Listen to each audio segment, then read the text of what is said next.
Olá, tudo bem com vocês? No Entre Elas de hoje nós vamos bater um papo com a Kelly Gomes. Ela vem contar sobre o câncer, os tratamentos, sobre as agressões físicas que ela sofreu e muito mais. Vem comigo!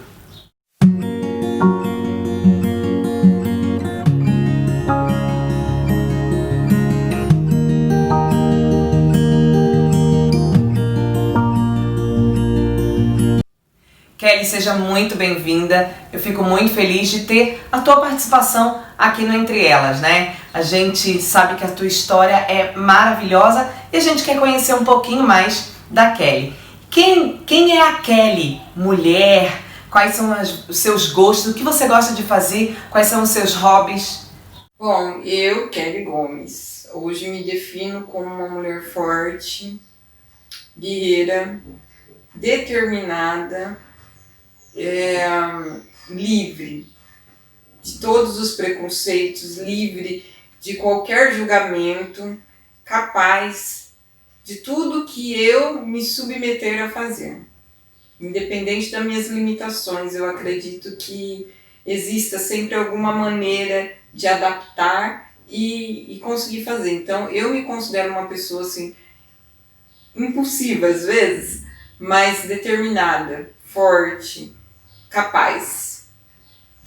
Eu acho que hoje, diante de tudo que eu vivi, tudo que eu passei, eu me considero uma mulher hoje. Hoje eu posso dizer que eu realmente sou uma mulher batalhadora, guerreira e independente.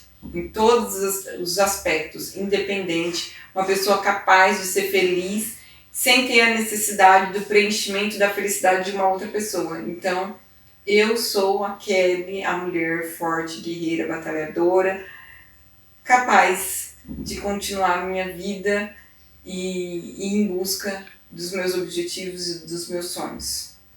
Em 2015 você descobriu um câncer no intestino com metástase espalhando-se para outros órgãos. Você era casada, tinha sonhos em ter filhos.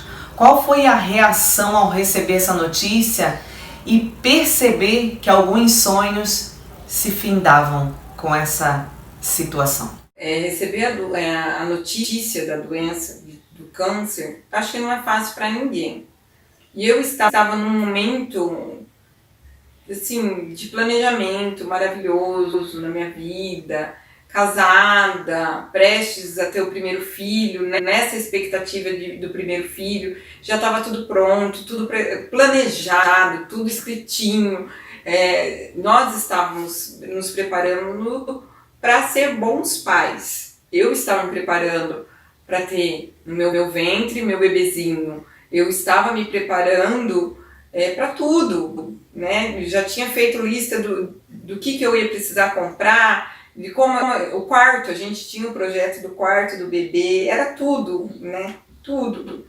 E de repente veio a notícia que eu estava com câncer no intestino e já tinha entrado em metástase.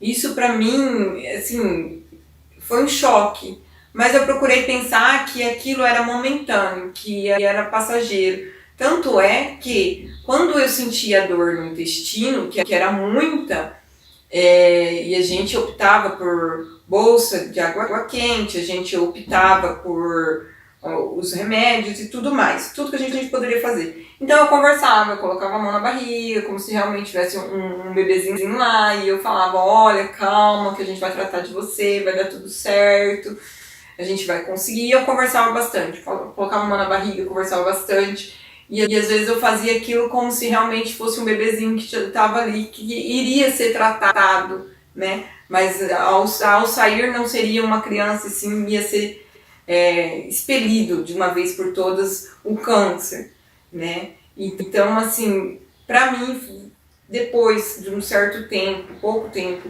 depois, que eu vi que realmente não ia ser tão fácil, e não ia ser uma fase, assim, que iria passar com facilidade, eu comecei a sofrer muito. Eu não demonstrava para as pessoas, mas eu entrava no banheiro, né, onde eu morava com meu marido naquela época, e eu chorava muito debaixo do chuveiro, eu chorava demais. Eu me olhava no espelho e eu ficava me perguntando, eu olhava para dentro dos meus olhos e tentava encontrar alguma resposta para perguntas que eu nem sabia como perguntar, né? Porque eu não conseguia entender, porque estava tudo planejado. Eu namorei certinho, eu noivei bonitinho, eu casei lindamente e eu estava planejando ter um filho e de repente tudo acabou. A minha vida mudou da água para o vinho, não ia ter mais filho, eu não poderia trabalhar, eu tinha que fazer um tratamento, eu tinha que fazer quimioterapia, por mais que eu já tivesse um conhecimento, porque o meu tipo de câncer ele é genético.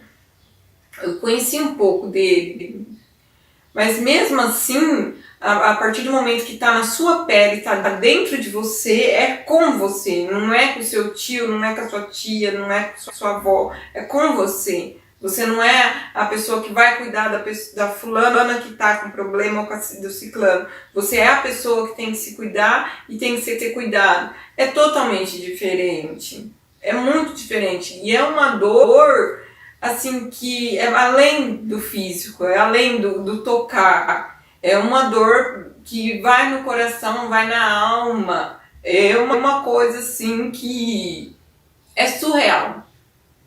Às vezes faltam palavras para explicar isso, de verdade, porque eu me vi em dois extremos. O extremo da felicidade, que eu vou ter um filho, eu estou planejando tudo nos mínimos detalhes, estou com o projeto na minha mão, e ao extremo que, tipo, tudo isso não pode ser realizado, você está com uma doença que pode te levar à morte, porque o câncer é associado até hoje à morte, e naquele momento, meu mundo desabou. A gente já sabe que muitos maridos não aguentam a situação, não suportam e acabam abandonando seus lares, suas esposas. Você passou por momentos difíceis como esse? Mais incrível que pareça, como eu já tenho um histórico de câncer na família, eu passei a pesquisar muito logo no começo. E eu me vi muito isolada, né? Porque onde eu morava com meu marido na época era um pouco distante, né? dos parentes, dos amigos, enfim. Então eu fiquei isolada no começo, bem no começo mesmo. E então eu me vi muito solitária no início, né? E ele saía, ele trabalhava, e aí eu acabei ficando sabendo de algumas histórias, algumas coisas, e eu comecei a raciocinar. E eu comecei a pesquisar como as mulheres que tinham câncer estavam enfrentando, como que era o relacionamento dessas mulheres. E eu vi algumas histórias, né, de mulheres que eram abandonadas, e alguns casos, mas não eram muitos, mas alguns casos aconteciam. Então eu já logo de cara entrei com essa sugestão pro meu marido da época. Eu falei para ele que se não seria mais viável a gente se separar temporariamente. Eu viria para casa da minha mãe, faria o tratamento, depois que tivesse tudo certo, ele ficaria lá, né? E dando tudo certo, a gente voltaria, sentaria e conversaria sobre o nosso casamento, se a gente ia continuar casados ou não, o que a gente iria fazer, enfim, né? Porém, como ele mesmo falou, o casamento era para toda a vida. Eu também acreditava nisso, né? Com ele eu acreditava nisso. Nele eu acreditava. E tanto é que eu acreditei cegamente que ele ia ser o homem que iria estar do meu lado. Ele ia ser meu porto seguro, ele ia ser a pessoa que ia me ouvir, eu ia poder deitar no colo dele, eu ia chorar, e ele ia estar comigo a todos os momentos. Mas infelizmente não foi isso que aconteceu. Eu vi o câncer entrando pela porta e meu casamento saindo pela janela todos os dias um pouquinho, todos os dias. E é cruel, é muito cruel quando a gente tem um parceiro no qual a gente planeja uma vida junto, a gente tem um planejamento que vai além da convivência diária, vai não construir uma família, e de repente você se vê com uma doença que você não foi buscar, simplesmente aconteceu como poderia acontecer com qualquer outra pessoa. E aí você se vê sendo abandonada, deixada de lado, deixando de existir como mulher, como uma pessoa, para aquela pessoa que você casou amando, ou casou e que até o dia anterior você estava planejando ter um filho e que estava tudo lindo e maravilhoso. e que você estava sonhando. E de repente você desperta com uma realidade nua, crua e cruel. Então, isso é um tipo de coisa, o abandono em qualquer fase da vida da gente, muito difícil de ser enfrentado. E quando a gente está com um problema dessa proporção gigante que é o câncer, né? E você está ali exposta, frágil, sensível, debilitada, diante de coisas que você não sabe o que vai acontecer, não sabe como vai ser, você fica sem ar. O abandono te deixa ali sem ar, te deixa sem o respirar. É como se estivesse tirando de mim a capacidade do respirar. Isso estava sendo tirado de mim através desse abandono, né? E infelizmente eu fiz parte dessa estatística de mulheres abandonadas. Kelly, você viveu muitas agressões verbais e físicas. Como foi a reação com essa situação, né? O seu ex-marido dava indícios de ser uma pessoa mais agressiva, descontrolada? E qual a tua atitude diante dessa situação? Infelizmente, eu volto a fazer parte de uma estatística que são as mulheres agredidas, né? E a agressão, quando se fala da agressão, não é só a física, é o falar, é o agir, é a forma que a pessoa age para agredir a outra de alguma forma, emocional, psicológica, e abala totalmente a estrutura da outra pessoa. E o meu começou dessa forma, começou abalando o meu psicológico, abalando minha autoestima, me deixando de uma forma, poxa, você tá doente, você não é capaz, você já tá acabada, não vai sobreviver muito tempo. Então tudo isso vai abalando o psicológico da gente. E aí depois vem a agressão física, né? Ah, eu bati porque eu tava nervoso, eu empurrei porque foi sem querer, me perdoa, eu não vou fazer mais.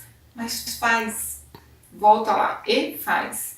Então a minha atitude diante de tudo que eu passei, da agressão psicológica, emocional, física, presenciada por terceiros, né? E diante de tudo que foi destruído na época, a minha atitude foi procurar meus direitos. Procurei um advogado, eu pedi o divórcio, eu procurei a delegacia todas as vezes que foi necessárias até que realmente foi colocado um ponto final nessa situação, né? Eu tive a Maria da Penha, a medida protetiva, eu fui acompanhada por terapeutas. Eu até hoje faço terapia, o que para mim é muito relevante, ajuda muito.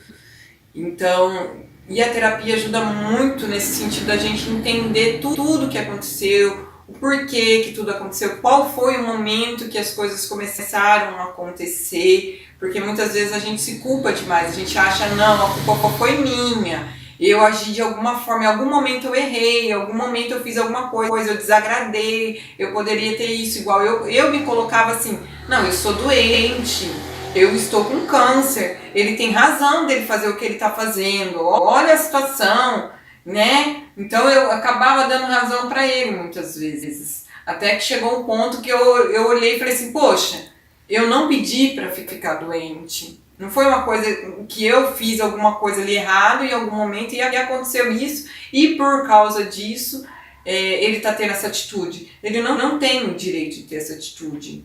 Nenhuma mulher tem que acreditar que o homem tem o direito de levantar a mão, o homem tem o direito de gritar, o homem tem o direito de agredir, abalar o psicológico, o emocional, seja como for. Não tem.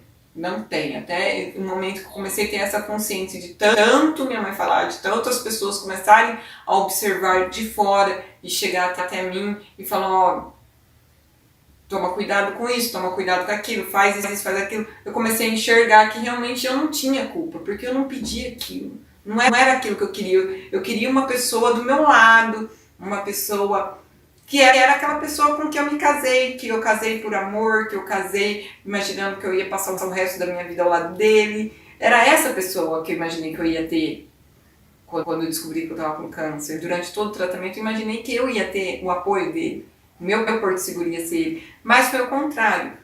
Então a minha posição foi realmente procurar o meu direito. O meu direito era ir numa delegacia, era procurar uma advogada, era procurar uma terapia para eu ficar bem. Naquele momento eu tinha que ficar bem, porque estava atrapalhando o meu tratamento. E atrapalhando o meu tratamento, a consequência viria num óbito meu. Então eu procurei os meus direitos, eu procurei ficar bem, estar bem. Eu procurei oportunidades para abraçar e lutar pela minha vida com o máximo de garra que existisse, o máximo de fé, tudo que existisse dentro de mim, assim, eu tentei. E também agradeço muito as pessoas que me apoiaram, que estiveram do meu lado, que oraram comigo, oraram por mim, que foi isso que me deu o estímulo para continuar a viver, né? As pessoas, e principalmente a minha mãe. Né? Foi a pessoa essencial para eu realmente ter a vontade de continuar a viver. Porque outra pessoa no meu lugar não sei se teria essa vontade diante de tudo que aconteceu. E na realidade a gente casou, a gente namorou pouco tempo, mas foi um namoro maravilhoso. Ele foi um príncipe, um cavalheiro, o homem assim que eu nunca tinha encontrado na minha vida, maravilhoso. Namoro. O noivado foi incrível. Os preparativos para o casamento foi um sonho. O casamento, para mim, foi o acontecimento da minha vida na época. Foi uma transformação, foi uma coisa assim extraordinária. Eu me vi assim, eu vou casar com um homem que eu amo, que eu admiro, que eu admirava muito ele. Em tudo, ele era uma pessoa assim que pra mim eu não via assim defeitos nele, né? E depois, quando a gente se casou, a gente passou a morar juntos, só eu e ele, a gente passou a ter uma vida de um casal. E o começo do casamento foi maravilhoso, tudo lindo, tudo pleno. É claro que houve brigas no período de casados antes da doença. Sim, a gente teve brigas. A gente teve ápices de brigas, de discussões, tivemos sim, mas não chegamos a um ponto extremo que chegou depois da doença, um ponto extremo que não tinha mais, né? Ele se mostrou, sim, em alguns momentos, uma pessoa assim, um pouco agressiva, mas eu não acreditava tanto quanto depois que aconteceu. Que foi depois da doença. Então, durante o casamento, antes de eu ficar doente, eu não via tanto isso. Eu não via nele isso. Eu via que a gente descobriu que éramos pessoas que tinham personalidades diferentes e que às vezes a gente não concordava e discutia como qualquer outro casal. Às vezes a gente se excedia um pouco, mas eu não imaginava, não via tão gigante como foi depois da doença. Eu acho que você acredita que o seu ex não ter ficado ao seu lado, não ter suportado, ter quebrado tudo dentro de casa, ter partido para as agressões, é porque ele não estava conseguindo lidar emocionalmente com a situação? Bom, eu acredito que para a pessoa que está passando pela doença, igual no meu caso, eu estou passando por todo o tratamento, por tudo, é difícil. E para a pessoa que está do meu lado, é mais difícil ainda. Porque no caso do meu ex-marido, né, ele casou com uma pessoa saudável, uma pessoa que trabalhava, uma pessoa ativa. Então, assim, de repente, uma pessoa ativa, trabalhando, que fazia tudo, né, que sempre tinha uma boa disposição. De repente, essa pessoa está doente, debilitada, de maneira que ela não pode trabalhar, ela não pode isso, ela não pode aquilo, a vida dela mudou e ele de certa forma está sendo obrigado a adequar a vida da parceira. Então eu acredito sim que ele não conseguiu emocionalmente, o psicológico dele, os planos dele. Nos planos de vida dele não cabia uma pessoa com um problema de saúde como o meu. Então eu acho que esse foi um dos motivos que causou a revolta, que eu acredito que ele ficou de certa forma revoltado, porque tudo na vida dele e a partir do momento que eu me casei com ele era planejado nos mínimos detalhes. Então não cabia no plano da gente, no plano dele, uma pessoa como eu, como não cabia, não imaginava que isso ia acontecer comigo. Então eu acredito que ele ficou revoltado de uma forma que ele não sabia como agir. Então a forma dele agir, a forma dele colocar para fora toda aquela ira que ele estava sentindo, aquela revolta que ele estava sentindo pelo que estava acontecendo, foi essa maneira dele agredir, dele trair, dele enganar, dele mentir. Tudo isso que ele fez foi uma forma dele fugir, né? E na verdade eu acredito que quando uma pessoa está mentindo para outra, em primeiro lugar ela mente para si própria. Então, em primeiro lugar, ele mentiu para ele mesmo e ele acreditou nas mentiras que ele contou, né? O primeiro ponto, para depois ele passar para mim isso. Então eu acredito que ele não soube lidar com a situação, ele não acreditava que eu iria superar aquilo, ele realmente acreditava que eu ia chegar a óbito. Tanto é que eu acredito que algumas ações que ele teve foi justamente para juntar com essa possibilidade do meu óbito. Então eu acredito sim que ele não soube lidar com a situação e que devido a isso ele com certeza teve as atitudes erradas que ele teve. Diante de vários boletins de ocorrência, de medida protetiva, se você não tivesse saído de casa, não tivesse tomado uma atitude, você acha que poderia ter chegado a uma situação muito pior?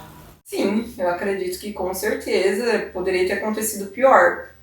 Não só eu acredito nisso, como algumas pessoas que conviveram e estiveram presentes durante todo o processo que foi desmembrado na época, acreditava que o pior poderia acontecer, porque na realidade a grande maioria, o que a gente muito vê se falar, né, são mulheres que vão lá denunciar e acabam sendo negligenciadas e sofrendo muito mais e chegando até a óbito, né, infelizmente.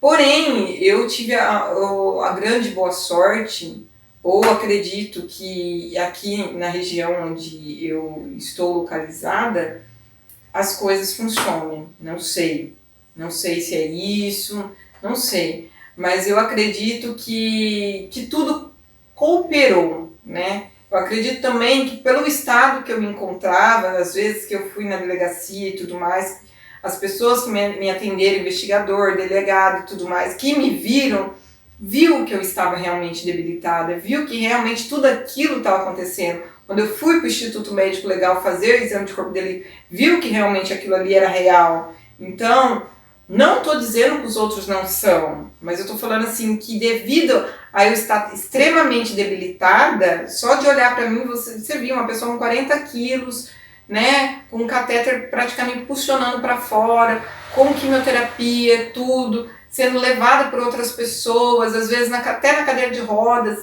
Então, assim, viram isso. Então, eu acho que foi um pouquinho mais rápido o processo de tomarem uma atitude. É claro que eu tive que ir na delegacia por 4 vezes, na realidade, mas tomaram uma atitude. Porém, foi necessário 4 vezes, né? Que a primeira não teve uma solução, continuou, a segunda continuou, a terceira foi o ápice, foi aquele momento que eu não ia aguentar mais.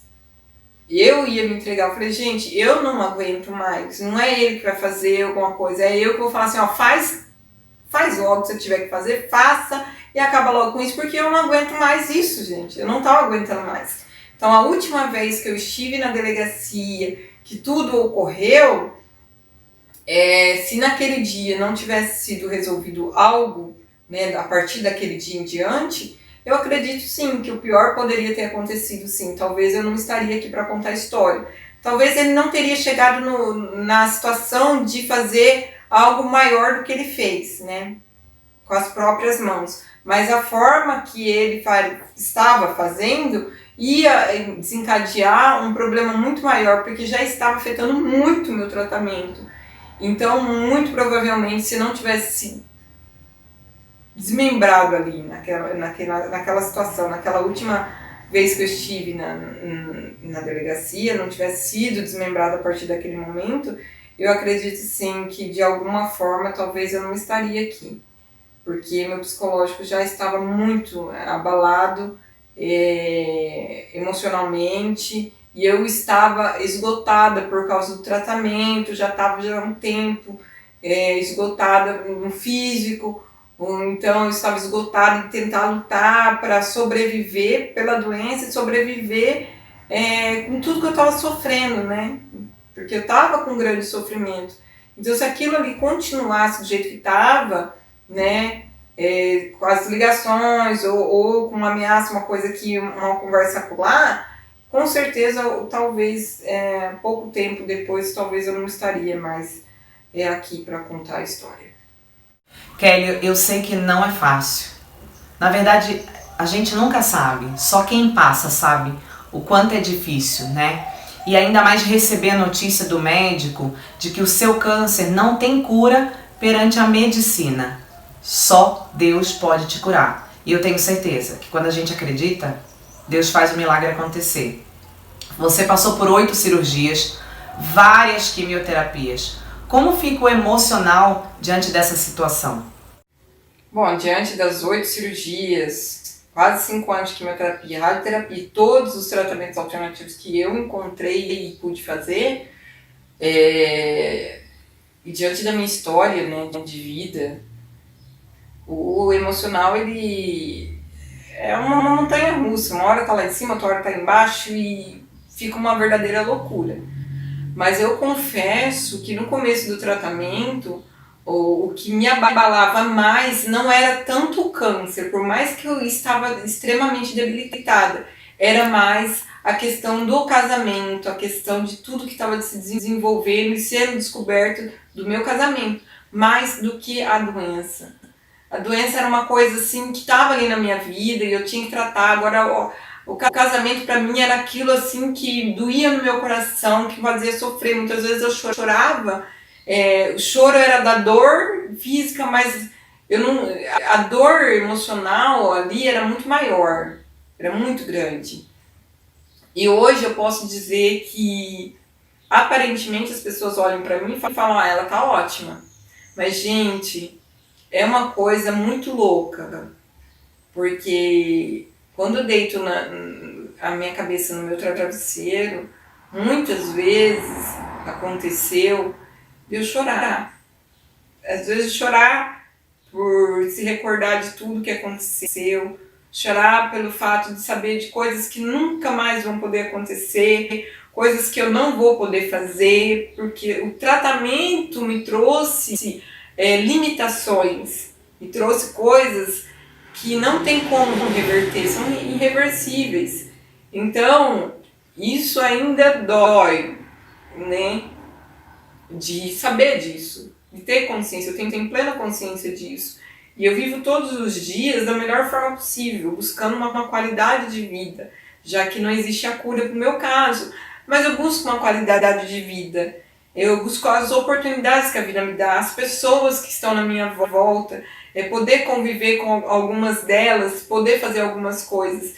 E isso para preencher um vazio que ficou, né? E que não vai ter como. Não tem como substituir certas coisas.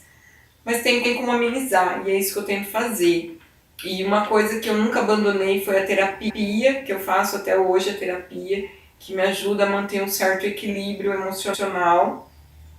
E as pessoas, né? Eu agradeço muito todas as pessoas que oram por mim, que oram comigo, que me acompanham, que participam ativamente da minha vida, mesmo distante. E isso faz uma diferença gigante para mim. Mas o emocional realmente ele fica abalado. A gente, no meu caso, né? Eu carrego traumas comigo que pessoas que moram comigo, que estão do meu lado, não sabem. Mas eu carrego dentro de mim. Mas não adianta falar sobre eles, né? Eu trato deles da melhor forma possível.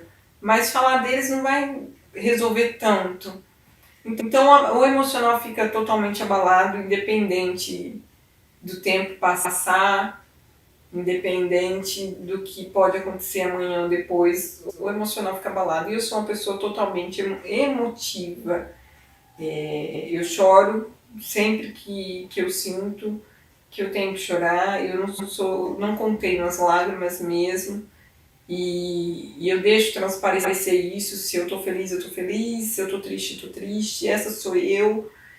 E não tem como ser diferente pela minha personalidade. E eu tenho um emocional muito abalado. E por isso que eu faço a minha terapia. Toda semana eu tô lá na terapia para tentar equilibrar isso e tentar entender um pouco melhor a cada dia, a cada semana, como está sendo e como vai ser. O emocional, ele realmente fica abalado, não tem como não ficar. Mas a gente tem a opção de encontrar alternativas para equilibrar esse emocional e para manter uma vida equilibrada. Você ficou um tempo na cadeira de rodas, precisou fazer fisioterapia para aprender novamente a andar. Como é viver essa situação? Bom, realmente eu passei um tempo na cadeira de rodas. Na realidade, eu tive que fazer fisioterapia um pouco antes da cadeira de rodas, que foi a época que eu fiquei uma média de 30 dias no hospital, quando eu fiz a segunda cirurgia do intestino, que eu fiquei extremamente debilitada, fiquei muito tempo deitada, então para andar eu tive uma série de dificuldades. Então eu precisei fazer fisioterapia para poder andar, para poder fortalecer os músculos que estavam sendo atrofiados. Tive algumas lesões, algumas sequelas nas quais que ainda estão em tratamento, mesmo depois de anos. E eu fiquei um tempo na cadeira de rodas porque eu tive uma atrofia genital que estava desenvolvendo um nódulo e eu tive que fazer uma cirurgia. E depois dessa cirurgia eu tive que usar uma prótese e foi necessário usar um tempo na cadeira de rodas. Então eu fiquei um tempo na cadeira de rodas por esse motivo e depois que eu voltei, né, a andar, tudo, eu passei por um tempo de fisioterapia para fortalecer os músculos, para voltar realmente a ter a força de ficar em pé, de conseguir ir e vir. Até hoje, na verdade, eu faço fisioterapia porque eu tive uma sequela na coluna, no qual eu tenho até hoje e continuo fazendo fisioterapia. E a fisioterapia me ajudou muito, tanto na época que eu fiquei muito tempo deitada e tive que voltar a aprender a andar realmente, quanto na época que eu fiquei na cadeira de rodas e tive que fazer a fisioterapia, 2 tipos de fisioterapia. A fisioterapia pós-cirúrgica e a fisioterapia para realmente ter a força de ficar em pé, a força do caminhar, a força do ir e vir, né? E hoje eu faço a fisioterapia para acertar a postura, porque por causa das cirurgias que eu fiz, né? Então eu tive uma postura muito errada também, acabei desenvolvendo uma postura errada e para fortalecer. Então o processo basicamente foi esse. No seu caso, atualmente, as quimioterapias não resolvem mais. Qual o tratamento que você tem feito para ter uma qualidade de vida mais prolongada? Na realidade eu fiz muito tempo de quimioterapia. Chegou um momento que realmente a quimioterapia não estava resolvendo pelo fato de que os nódulos, como eu tenho o adermocarcinoma metástico, é um tipo de câncer que ele vai se espalhando um pouquinho aqui, outro acolá. Então a gente fazia quimio às vezes para um órgão e ele já ia para o outro órgão. Então a quimio não estava se adequando ao tratamento. Então eu tive a opção de cirurgias e foi o que eu fiz. Eu optei por cirurgias, né? Tanto é que eu operei. Esse ano fez 1 ano que eu fiz a segunda cirurgia do fígado, porque a quimioterapia desde 2015 para cá, no fígado não estava tendo o resultado que era se esperado, né? E houve troca de médico recentemente, o médico acabou me passando um tratamento errôneo, vamos dizer assim, que em vez de ajudar acabou atrapalhando o desenvolvimento da minha própria pessoa. E agora eu sigo com uma nova oncologista, no qual eu assim, conheci recentemente, desde já agradeço muito. Estou fazendo os exames todos novamente para a gente entrar com um novo tratamento, pois a quimio que eu fiz, a última, era uma quimio de 48 horas que não cabia num protocolo de tratamento adequado para minha pessoa. Porque eu passei muito mal, eu tive vários efeitos colaterais que não deu certo essa quimio. Então a gente retirou totalmente a quimio de 48 horas e vamos dar sequência com um outro tratamento que por enquanto a gente ainda não foi definido qual tratamento vai ser. Tem alguns tratamentos inovadores, né, recentes, e estamos aguardando na realidade o resultado dos exames, que até então eu estou com um nódulo no fígado, estou com um cisto no rim que não se sabe o que é exatamente, e eu tive recentemente retirado no intestino, né, o desenvolvido, uma metástase desenvolvida no intestino que foi retirada através da colonoscopia. Então eu estou realizando novos exames para a gente ver qual vai ser o proceder do tratamento, já que o meu tipo de câncer, pela medicina, não tem cura. Então, devido a isso, a gente está sempre em busca de algum tratamento que seja adequado e que me dê uma qualidade de vida melhor e que eu consiga viver da melhor forma possível e fazer o tratamento, né? Que no momento não cabe cirurgia. Kelly, quando nós conversamos, você me disse: Tati, eu não busco a cura, eu busco qualidade de vida. Como é você viver não buscando ser curada e viver um dia de cada vez por uma qualidade de vida? Na realidade, como eu mencionei, realmente não estou em busca da cura, porque segundo a medicina, já consultei vários médicos, foram vários, o meu tipo de câncer não tem cura. É um tipo de câncer genético, né? Meus avós tiveram, minha avó faleceu de câncer, minhas duas avós, meu avô recentemente, meus tios tiveram, minha tia teve, então é genético. Então, pela medicina, por todos os médicos, que não foram poucos que eu consultei, não tem cura. O que existe é uma qualidade de vida, que a gente busca através dos tratamentos de quimioterapia, de cirurgia, os tratamentos alternativos. Então, para mim, hoje, né, quando eu fiquei sabendo que não tinha cura, para mim, assim, abriu-se o chão e eu me enfiei lá dentro, eu queria acabar logo com tudo isso. Mas aí a gente pensou para o outro lado, qualidade de vida. O que é isso? A qualidade de vida. Ah, não tem cura, vai morrer. Não, gente, não vou morrer, não tem cura, mas tem tratamento. Imagina se não tivesse cura e não tivesse tratamento. Eu poderia dizer que a minha qualidade de vida eu ia ter. Porque eu ia pensar no quê? Vou morrer, não vou pensar em nada. Não, tem qualidade de vida. O que é a qualidade de vida? A gente vai sempre em busca de alternativas, seja através de uma cirurgia, seja através de algum tratamento quimioterápico ou um tratamento alternativo, para manter essa doença contida, estabilizada, de uma maneira que ela não se manifeste de forma agressiva, para ela não chegar no nível agressivo. Chega no nível agressivo não tem o que se fazer. Enquanto ela não chega no nível agressivo, a gente vai controlando através de algum tratamento que a gente vai encontrando pelo meio do caminho.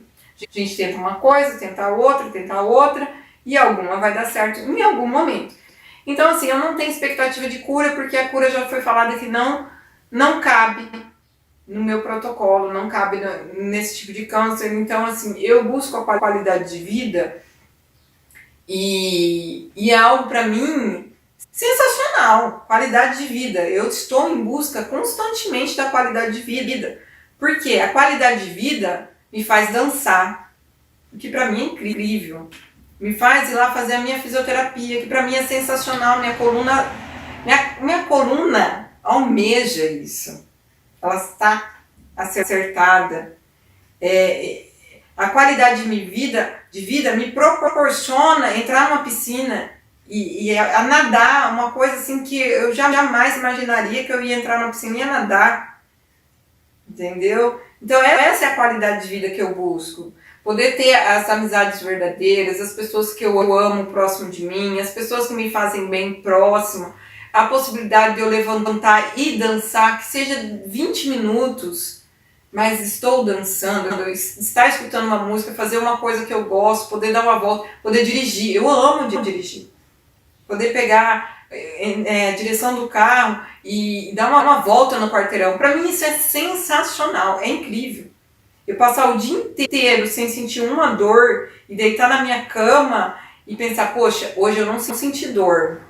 Hoje eu pude dançar, hoje eu pude sair com o meu carro, pude dar uma volta no quarteirão, hoje eu pude chupar um sorvete. Isso para mim já é uma qualidade de vida. Eu poder respirar, eu poder estar aqui falando com vocês, eu poder gesticular, é uma qualidade de vida. Poder levantar, eu estou enxergando, eu estou falando, eu estou entendendo, eu estou pensando, eu estou tendo ideias de coisas que eu quero fazer. E eu estou correndo atrás, eu quero ter o tempo para fazer tudo o que eu planejo, o que eu sonho, o que eu tenho de objetivo. Então, para mim, isso tudo é uma qualidade de vida. Para mim é incrível isso. Ter a possibilidade dessa qualidade de vida que muitas pessoas não têm. Então, assim, a qualidade de vida é a oportunidade de cada dia você abrir os olhos, levantar da sua cama e poder fazer o seu dia acontecer. Essa é uma qualidade de vida. Independente das limitações, independente de estar com dor, se não está com dor, se vai ter que fazer uma quimio, ou se vai ter que tomar um remédio, ou se vai ter que passar no médico, ou se você vai ter que fazer um exame mais invasivo, ou se você vai ter que acordar nesse dia e vai ter que ficar na sua casa porque você não pode sair hoje, ou se você faz parte do grupo de risco.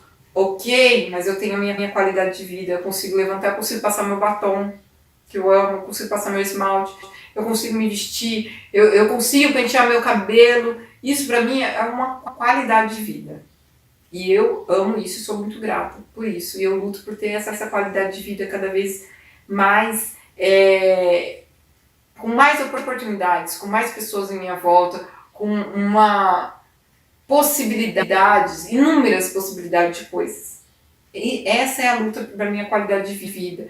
Que eu consiga fazer um tratamento cada vez menos invasivo e que eu consiga controlar essa doença da melhor forma possível e para poder aproveitar a vida, poder sorrir e esperar o melhor cada dia.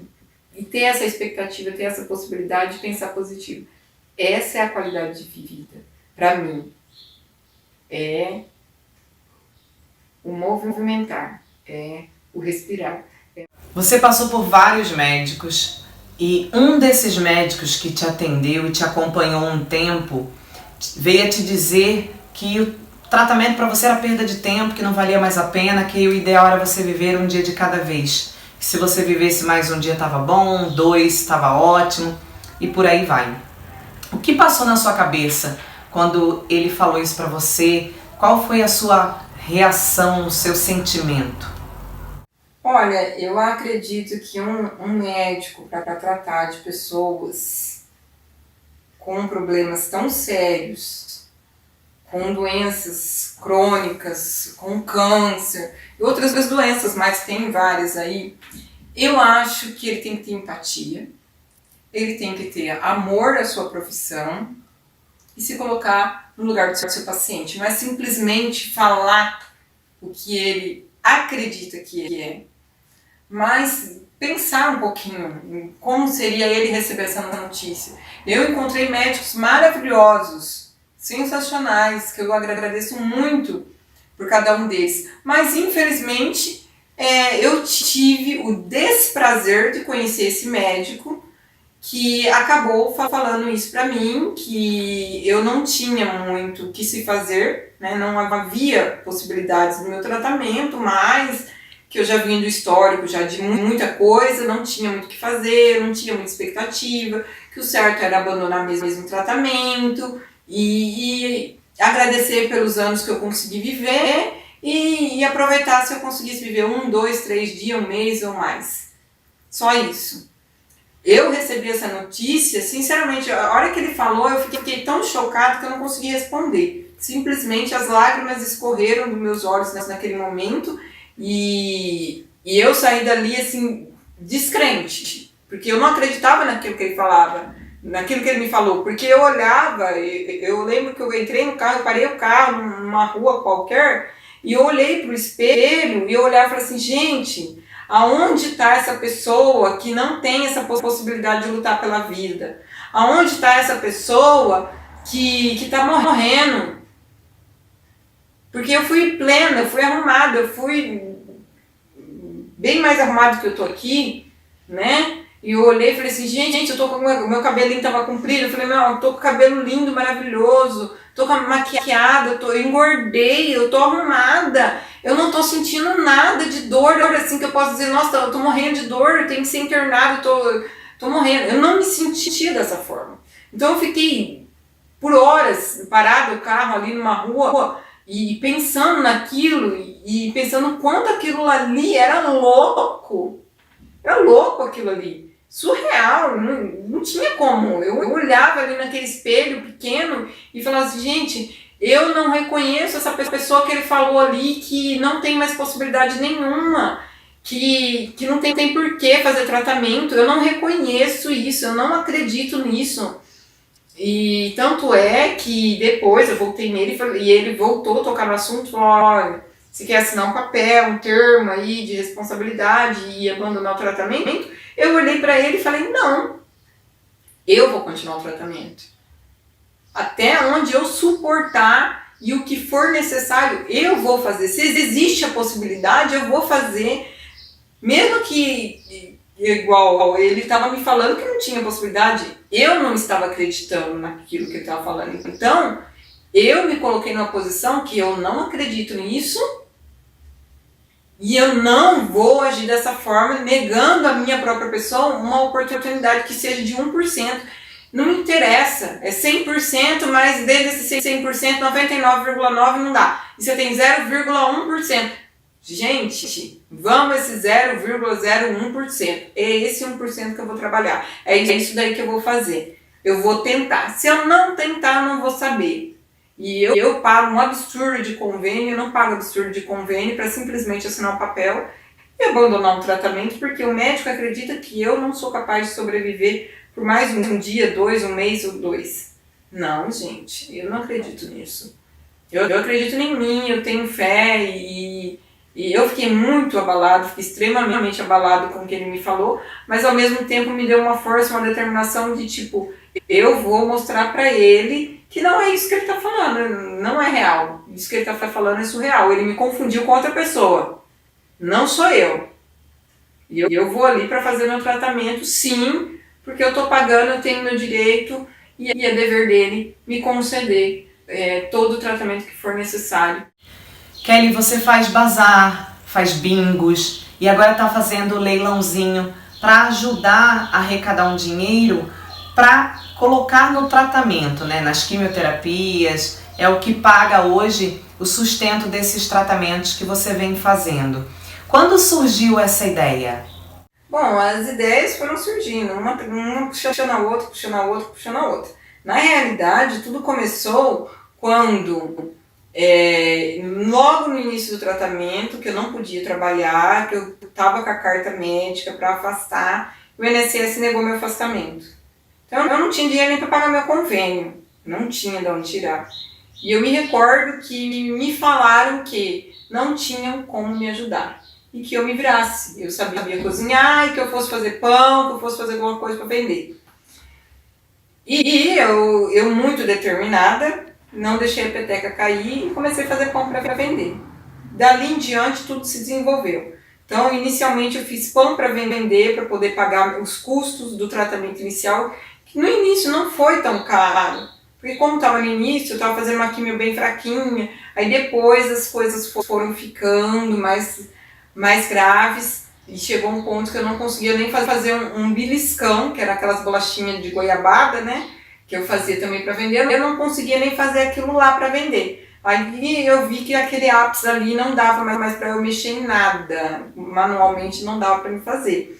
E aí surgiu a ideia do bazar, que foi uma das primeiras coisas que foram feitas, a ideia do bazar. A gente fez um bazar, né, aqui na garagem da casa da minha mãe, surtiu muito bem. Logo depois vieram com uma ideia de um almoço beneficente, agregando o bazar. Eu levaria o bazar como almoço. E acabaram sobrando a ideia aqui, domingo juntamente, a gente fazer os 3 num único dia. E foi feito, a gente fez uma feijoada num domingo, numa chácara de um conhecido, e fez um cantinho pro bazar. Depois do almoço a gente fez um bingo rápido, e eu vi que aquilo tudo ali dava certo. Então, dali em diante eu comecei a fazer. Fiquei alguns meses aqui com o bazar na garagem da minha mãe montado, até um momento que não dava mais, não tinha condições, eu tinha outras coisas, eu não tinha condições de manter o bazar fisicamente por causa do tratamento. Então eu optei por desfazer o bazar, desfiz o bazar, eu tinha que encontrar algumas alternativas. Na realidade, a questão era, eu não tinha para onde correr, eu não tinha quem iria me socorrer, eu não tinha para quem eu gritar e falar, paga meu convênio, paga meus remédios, paga aquela cirurgia que o convênio não pode fazer porque eu não tenho um especialista.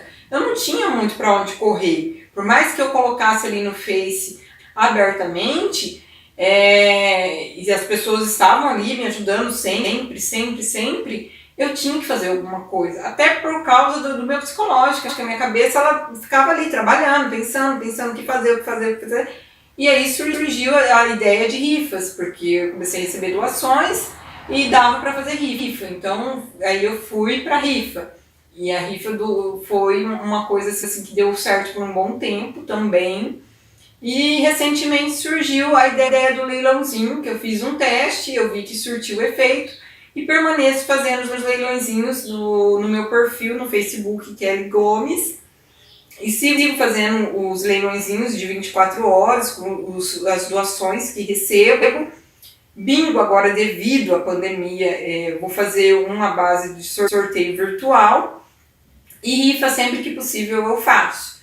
Claro que a gente está num momento bem complicado, tem muitas pessoas que necessitam.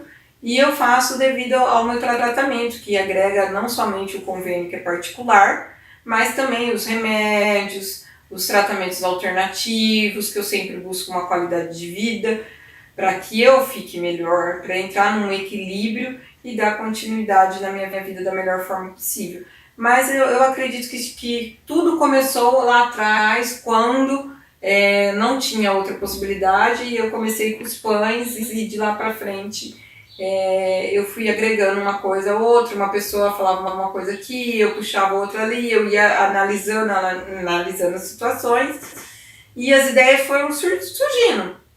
Uma não dava certo, eu tentava outra, passava um tempo fazendo uma coisa, quando eu vi que aquilo ali já não estava dando certo, eu mudava para outra coisa, e assim foi indo. Então até hoje é dessa forma, quando dá certo eu faço um bazar, eu vejo que não fluiu, vamos fazer uma rifa.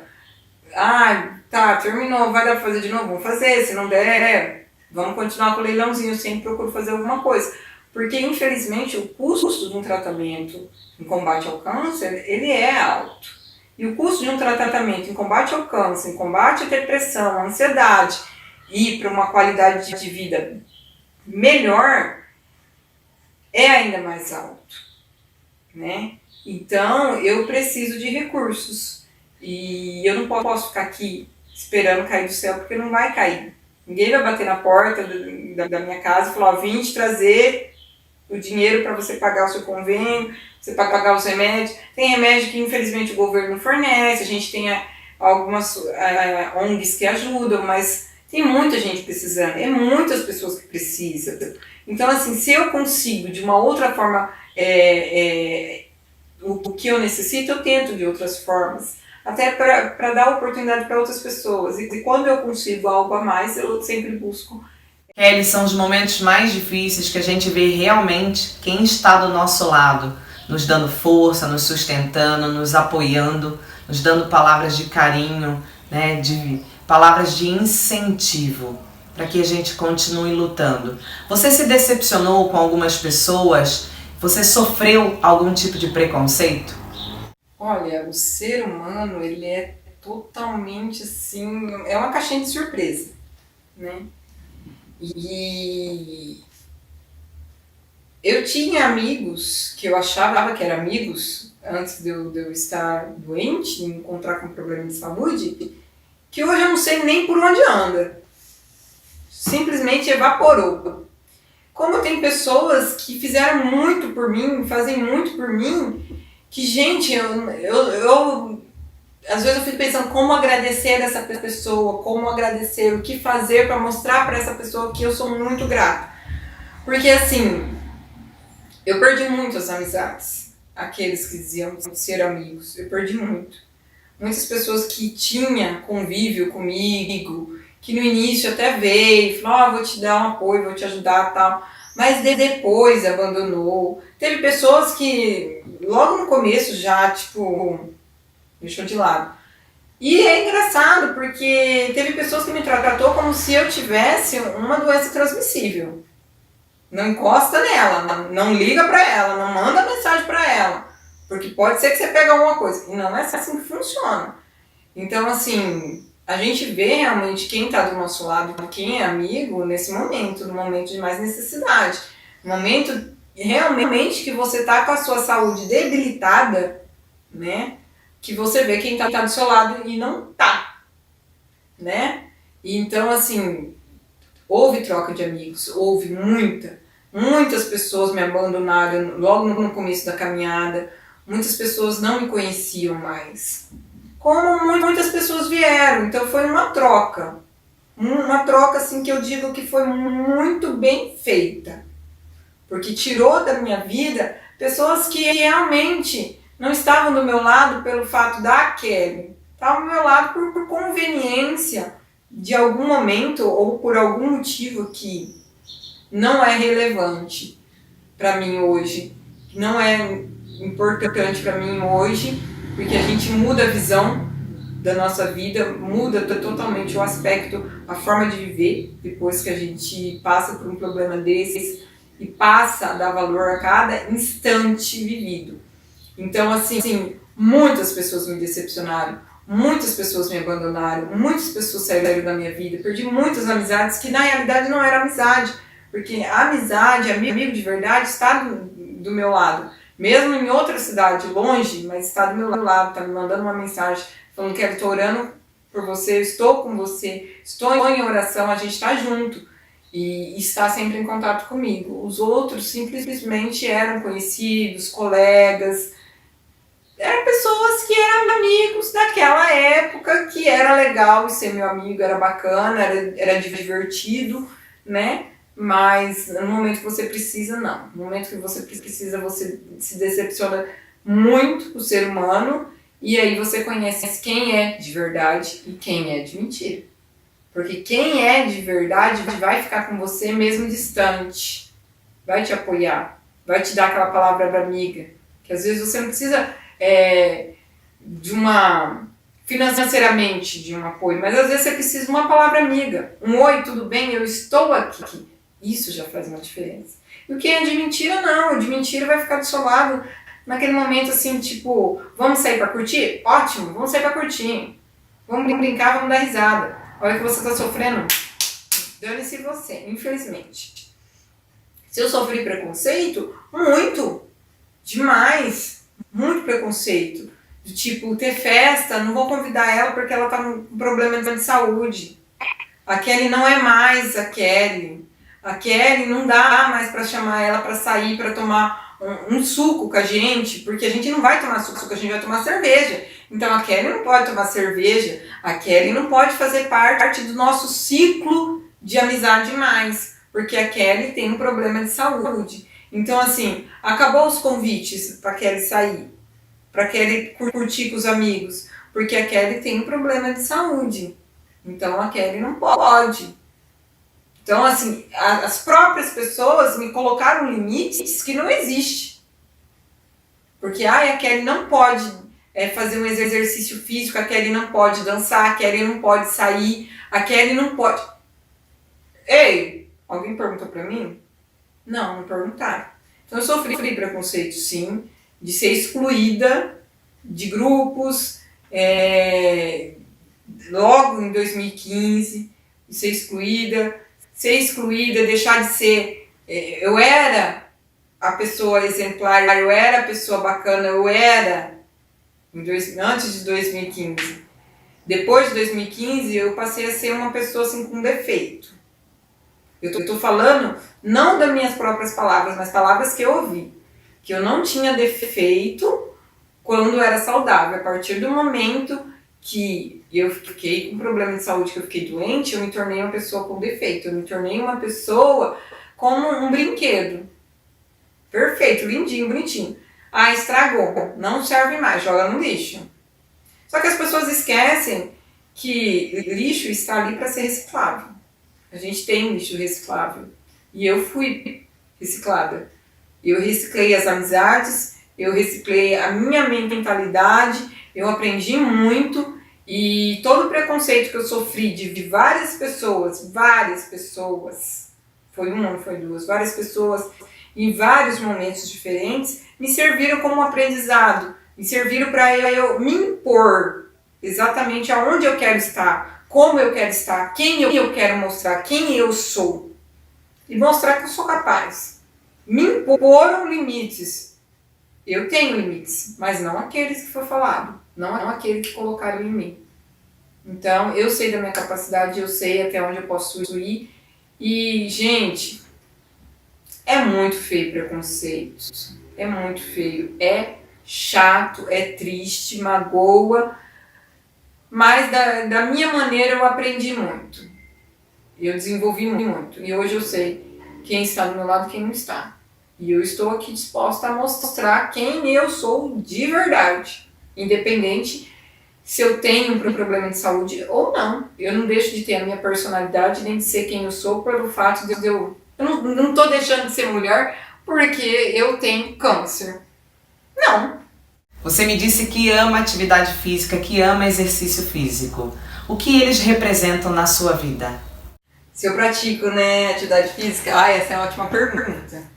Gente, olha, antes de eu ficar doente, eu até tentava praticar alguma atividade física. Eu sempre gostei de dançar. Eu tinha medo de água, de piscina, de afundar, de me afogar. Eu tinha medo.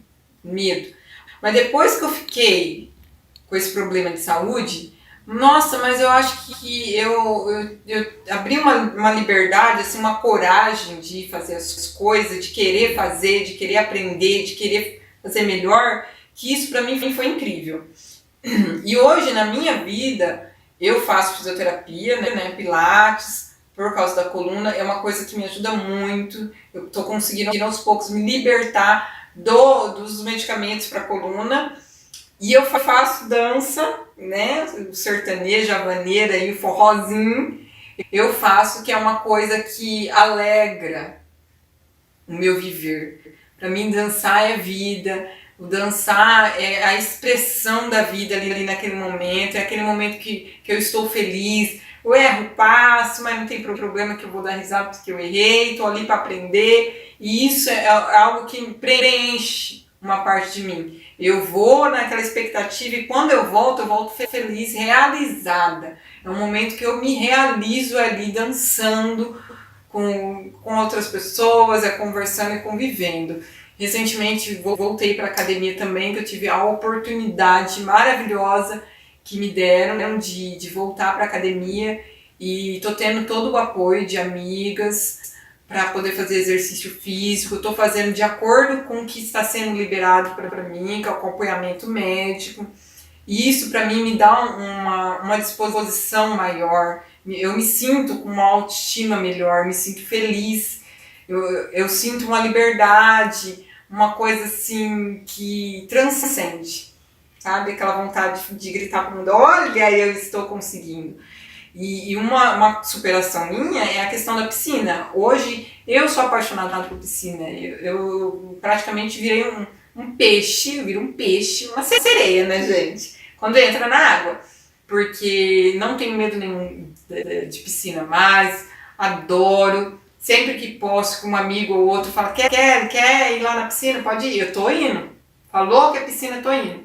Então é uma das paixões, né? Eu acabei me apaixonando, perdendo totalmente o medo, encontrando uma pessoa corajosa e me encontro feliz nesses momentos. No momento que eu tô lá dentro da piscina, dando a minha nadadinha, boiando, no momento que eu estou lá dançando, fazendo os charmes todos, e no momento que eu estou lá fazendo meu exercício, no momento que eu estou lá no Pilates, que a minha fisioterapeuta está ali sempre me apoiando, falando, não, mais um pouquinho, você consegue, me encorajando para continuar, que vai dar certo.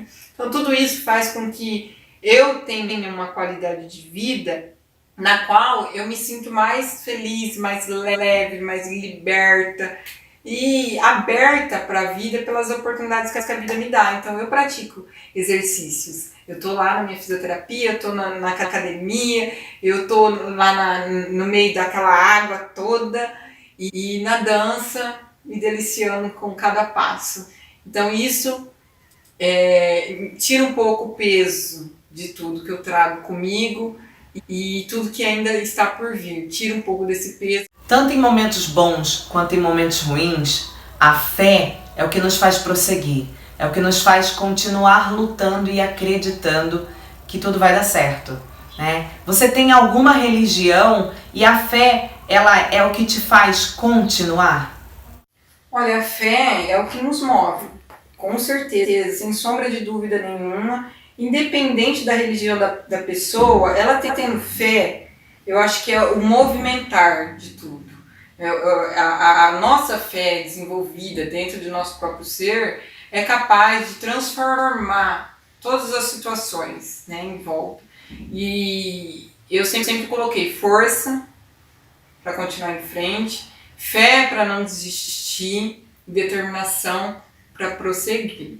Então a fé me movimentou sempre, e a fé das outras pessoas, cada um na sua religião, cada um na sua crença, unidos juntamente à minha pessoa, fez com que eu sempre prosseguisse, com que eu nunca desistisse, com que eu sempre acreditasse que existia alguma possibilidade. Não tem cura, mas tem qualidade de vida, então vamos trabalhar nisso. Sempre o que tinha, a possibilidade que tinha era a fé que me movia e falava assim, ó, você não tem isso, mas você tem aquilo ali. Então vamos lutar com isso daqui que você tem. Então a fé sempre me movimentou. É a questão da religião. Eu fui batizada católica quando eu era criança, né, bebê. Conheci o budismo, sim, quando tinha 5 anos de idade. E conheci muitas outras religiões, né, ao caminhar da minha vida. Acredito em Deus. Conheci várias práticas, né? Respeito a religião de todas as pessoas, eu acho que é muito importante isso, respeito da religião de cada um, respeito do ser humano um com o outro. E a importância da fé, que eu acredito que a igreja está dentro de cada ser humano. A gente carrega dentro da gente a igreja, a sua filosofia de vida, o que você almeja, o que você acredita, está dentro de cada um de nós. Cada um de vocês carrega o que você acredita, o que você almeja, enfim. Então eu tenho a minha fé, eu acredito muito nela, eu acredito que a minha fé me move, e juntamente com a fé de outras pessoas, as coisas mudam, transformam. Eu acredito que eu tenho uma grande boa sorte por ter pessoas maravilhosas do meu lado que oram junto comigo, cada um na sua religião, cada um na sua casa, cada um no seu momento, mas estamos sempre unidos numa grande corrente do bem, uma grande corrente de oração, não só para a minha pessoa, mas para todas as pessoas que passam por situações semelhantes que eu já passei, que eu estou passando, e por tudo. Igual no momento a gente está vivendo uma pandemia, estamos numa corrente do bem, uma corrente de oração, cada um na sua religião, cada um na sua casa, para que tudo isso passe, e temos fé que tudo isso vai passar. Como eu sempre tenho fé que amanhã vai ser um dia melhor, que no outro dia vai ser melhor, e que eu sempre vou ter a oportunidade de algum tratamento e assim estender a minha vida com uma qualidade cada vez melhor. Kelly, Que mensagem você deixaria para outras mulheres que estão vivendo e passando por essa situação muito parecida com a sua? Meu ponto de vista, meu ponto de vista diante de tudo que eu passei na minha vida, eu acho que, em primeiro lugar, nós, mulheres, jamais, ser humano, vamos dizer primeiramente ser humano, nunca devemos desistir, em primeiro lugar. Mulheres, nós devemos acreditar mais em nós mesmas. Todas nós temos a capacidade de evoluir, de desenvolver, de nos tornarmos mulheres melhores, nos amar acima de tudo. Em primeiro lugar, a gente tem que se amar. Mas a gente amar outra pessoa, a gente tem que ter o amor próprio. Eu acho que isso é essencial. Nunca perder a nossa essência por causa de ninguém, nem por nada que aconteça na nossa vida. Nós temos a nossa essência, a nossa personalidade, o nosso jeito de ser. Ter isso guardado dentro da gente e manter vivo. Sempre aquela menina adolescente que tinha aqueles sonhos maravilhosos que toda mulher tem. Manter vivo dentro da gente a menina, o brilho no olhar, o olhar no espelho, se reconhecer. Beleza não é só essa casca aqui, gente. A beleza está dentro da gente. Reconhecer isso. Reconhecer a nossa qualidade e o valor que nós temos. Nós temos qualidade, nós temos valor e devemos nos dar valor em primeiro lugar, antes de qualquer outra coisa. Ter força para jamais desistir, independente das circunstâncias, seja em relacionamento, seja em um problema de saúde, seja em financeiro. Vamos ter força, vamos continuar, não vamos jamais desistir, vamos lutar por nossos direitos, pela nossa felicidade, que a felicidade depende única e exclusivamente de nós mesmos. Em primeiro lugar, somos nós. É o levantar-se só em primeiro lugar e depois caminhar com o próximo, com os outros todos. Não é a questão de ser egoísta, mas é a questão de você pensar em você em primeiro lugar. Porque muitas vezes a gente pensa lá naquela pessoa que a gente gosta, vamos agradar. Agrade a si mesmo primeiro. Mulher, olha para esse espelho, enxergue o poder que você é, que você tem. A Mulher Maravilha que existe em você. O superpoder que cada mulher tem. Ao olhar no espelho, se reconhecer e se amar do jeitinho que você é. Que defeito todo mundo tem. Vamos aceitar os nossos defeitos com um toque de qualidade, porque todo defeito a gente pode lapidar e encontrar uma qualidade ali dentro. Então, eu acredito que é isso. O amar a si mesma, em primeiro lugar, se fazer feliz, se aceitar, se respeitar, ser generosa consigo mesma. Você é merecedora de toda alegria e felicidade que a vida pode te proporcionar e você é capaz de lutar por todos os seus sonhos e os seus objetivos, sem jamais desistir. Então, todas as mulheres, eu digo para vocês, não abaixem a cabeça, não deixem que digam o que você deve ou não deve fazer. Não deixe que ninguém subestime a sua capacidade, não deixe que ninguém distrate você, falte com respeito com você. Vamos nos valorizar, vamos nos amar, nos respeitar e seguir a vida com nossos sonhos, com nossos objetivos, sem jamais perder o brilho no olhar, o sorriso no rosto. E vamos lutar com força, toda a força que existe dentro da gente, porque a gente tem uma força que muitas vezes nem nós mesmos sabemos que temos. Então vamos lutar com essa força, com essa fé que muitas vezes está lá escondida no fundinho, assim. Vamos desabrochar essa fé, essa determinação de eu posso, eu faço, eu consigo, eu vou. Não vou desistir jamais. Vamos fazer o melhor sempre, vamos nos unir, mulheres. Vamos ser felizes. Nós nascemos para ser felizes, independente das circunstâncias. Independente se estamos com problema de saúde, seja qual for. Vamos buscar alternativas. Vamos buscar as alternativas que for melhor para vocês, para ser feliz. A felicidade mora dentro de você. Vamos florescer isso e ser feliz. Não desista jamais. Lute pelos seus direitos. A gente tem direito para ser reivindicado. Vamos reivindicar esses direitos. Vamos ser felizes porque nós merecemos. E ame-se acima de tudo. Ame você. Apaixone-se pela mulher que você é. Todos os dias da sua vida, olhe no espelho e enxergue a mulher maravilhosa que você é e se apaixone por ela todos os dias. Você vai ver como isso pode fazer uma grande diferença na sua vida. E bora ser feliz, mulher. Sofrer pra quem? Sofrer, deixa, as outras pessoas já querem fazer a gente sofrer. Não vamos deixar, vamos levantar a cabeça e seguir em frente. Que a vida exige muito da gente. Então, não vamos deixar a peteca cair. Vamos lutar. Vamos ser nós mesmas autênticas. Kelly, muito obrigada. Eu fico muito feliz, fiquei muito feliz quando a Adriana me indicou você e você aceitou participar do quadro Entre Elas, né? E conversando com você, eu vejo que você é uma mulher que está muito leve diante de uma situação tão grande. Diante do que eu acredito, Kelly, de coração, eu tenho certeza que Deus, Ele sempre quer o melhor pra gente. Ele nos ama. E esse amor que a gente precisa acreditar e levar adiante. Então, eu sei que muitas vezes é difícil a gente falar isso, mas se você acreditar, se você tiver fé, pôr o seu joelho no chão e pedir a Deus, Ele vai agir na sua vida.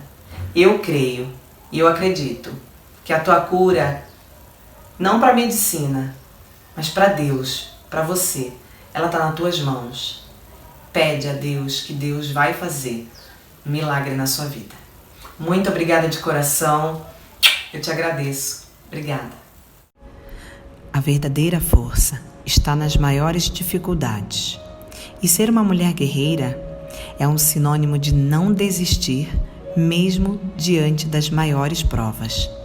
É se abater com as situações, é fraquejar, é chorar, é gritar, mas acima de tudo é decidir, continuar e seguir em frente. Mesmo que a janela esteja fechada, é viver o dia de hoje e deixar nas mãos de Deus, porque no tempo certo, Ele abrirá a porta correta. A vida, muitas vezes, não nos oferece escolhas e temos que saber e aceitar a opção que nos foi entregue, com um lindo sorriso no rosto, com amor no coração e muita força de vontade, porque a vida é só um processo. É isso, o Entre Elas vai ficando por aqui. Que história linda, que história maravilhosa, né? É uma história de luta, de garra, de superação. Eu espero que essa história toque no seu coração, o tanto quanto tocou no meu. E eu tenho certeza que vai mudar muitas vidas. A gente se vê semana que vem com muito mais.